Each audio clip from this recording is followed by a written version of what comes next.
Hi mga kamoy-moy, kumusta? Ayan. Mabilisan lang to guys, mabilisan kasi may lakad tayo mamaya. Meron tayong trabaho alas 4 ng hapon. Kahapon nag-duty ako ng gwardiya, tapos dumaan ako dun sa Vince, sa Wanchay. Kasi tumugtog yung mga kaibigan ko dun. So, kailangan ko silang tulungan. Siyempre, pagka makapagod na rin yun, kung kaya mong mag-jamming or ano, ganun, tulungan lang ba. Tapos mamaya, may tugtog kami sa Vince, sa Wancha yun, guys. Kilala yung lugar na yun, sa Vince, sa Lockhart. Sana, yung makakapanood nito, taga Hong Kong, baka pwede punta kayo doon. Tapos, ano niyo ako, batiin niyo ako, or ano, tapos di ba? Sama kayo sa vlog natin. Bakit hindi? Pwede yun, basta taga Hong Kong. Para sa ano to para sa atin to mga OFW. Tapos mamaya, pakita ko sa inyo yung kahapon yun yung video na yun na papunta ako sa trabaho alas 6 ng maga, guys. Ganun kaaga. Tapos konting video dun sa nung nasa restaurant na ako, nasa bar na ako. Bali lagari yun. Pagkatapos ko ng gwardiya, umuwi lang ako. Mga 5:30 ng hapon, dito na ako sa bahay. Midlip ako mula 5:30 or magsi-6 hanggang 6:30. Tapos, ligo, alis ng alas 7, balik doon sa pinanggalingan.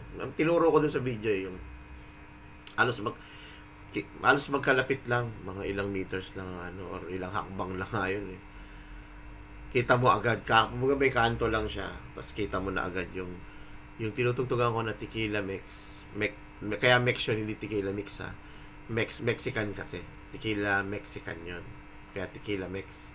Nung una ka sabi ko, bakit tequila mix, hindi tequila mix? Yung pala Mexican. Pag sinabing mix, Mexican yun. Hindi na yun So, mabilis ang vlog lang to guys kasi nga may lakad tayo. Kailangan ko mag-prepare maya-maya. Kakain ko lang ng lunch. Sana kumain na kayo. Tapos, sana may ipapasok ako na kanta dito. Kaya lang, wala na akong oras sa next time na lang. Kasi death anniversary nung aking nanay kahapon. So, hindi ko siya, gusto ko sanang gawin. Kaya lang, wala naubusan ng oras. Baka bukas ng gabi gawin ko. Tapos idugtong ko na lang uli. Kasi hindi siya nakaka-copyright guys Hindi siya nakaka-copyright pagka Kaya magandang style yun para hindi ako makopyright. Yung mga kanta na ilagay ko sa dulo ng vlog, 'di ba? Kasi pag solo lang na kinaka-copyright niyan, alam niyo guys, pag kinopyright kayo, it's either i-mute kayo, ako lang nakakarinig. Pag pinlay ko yung video, ako lang nakakarinig ng sound ng music. Pero pag ibang tao na, hindi niyo naririnig. Naka-mute yun. Minumute ni YouTube yun. Ibig sabihin, bantay ni YouTube yung sino yung mga original. Kaya hindi ka pwedeng mamirata dyan sa YouTube Hindi ka pwedeng dyan. Tapos, ang isa pang problema sa copyright, may note yun may warning yun itong video na to, o itong kanta na to is may copyright claim. Na ibig sabihin, meron nagkiklaim na amin yan. Akin yung kanta na yan. Ganon. Ngayon, pagka sinuwerte, na-monetize ka, halimbawa, dahil dun sa video na yun, hindi ka rin kikita. Ganon yun. Ang makikinabang nun, yung kita nun, is yung may-ari na nagka-copyright claim. Sila din na makikinabang. Or, yung revenue nun, o yung kita, pwedeng hatian ka lang, ganun. Or siyempre, hindi mo alam malay mo mag-viral yung video mo, di ba? Hindi natin masabi kasi ang YouTube tsambahan talaga yan guys Meron nga, kumanta lang ng, yun? Huwag ka nang mawala, di ba? Yun lang. Putya, nag-viral yun. Ganun lang. Di ba? Swerte yan Pag nagustuhan ng tao, okay. Pag hindi, wala. Hindi talaga tayo para sa YouTube pagka gano'n, di ba? Ako, sumusubok lang din ako guys Sumusubok lang ako kung siyempre, sino ba naman din nangangarap, di ba, na magkaroon ng kita sa YouTube or makilala. Kasi marami nang sumikat sa YouTube guys Hindi natin masabi, di ba? Malay mo, swertehin. O, ganun lang. Ang isang masasabi ko lang, yung huwag tayong matakot sumubok. Kasi mas importante yung sumubok ka na may resulta, panalo o talo, at least sumubok. Kesa yung nakatunganga ka lang, wala kang ginagawa, ano hinihintay mong resulta? 'Di ba? Walang lalapit sa iyo na resulta or swerte or ano pa man. Wala. Nakatunganga ka lang eh. Gusto kong sumikat sa YouTube. Hindi ka naman nag-upload. 'Di ba? Hindi ka nag-upload. Gusto kong sana tumama ako sa loto. Parang gano'n yun. Sana tumama ako sa loto.